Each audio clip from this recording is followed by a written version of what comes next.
All right, Canada election 2025. Here is the encouragement for today. You know, you need to know when you're voting what you want to stand for.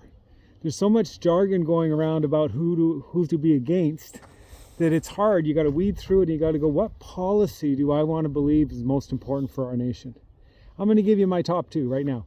So here's the first one. I want to believe that whoever I vote for is going to manage our finances well as a nation.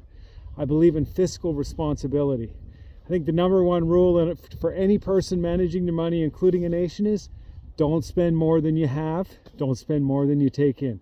So that's my first thing. The second one is I actually want to value families. Whoever I vote for, I want to see us manage this housing prices, the cost of buying a house.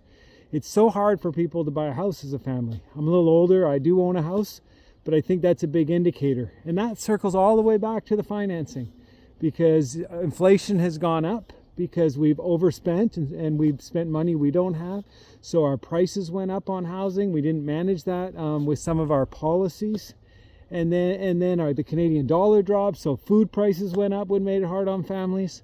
So those are my top two priorities. You know, when you go to vote, don't vote for who you're against or who you don't like because somebody said it or because you don't like the way they are.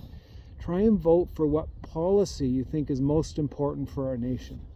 You know, there's so much stuff flying back and forth at everybody now. It's so hard to know who to vote for. So find out what you think is most important for our nation and then figure out who would best represent that at the time. So, you know, I'm doing these videos because I want us to dialogue. I want us to think different. I want us to think better.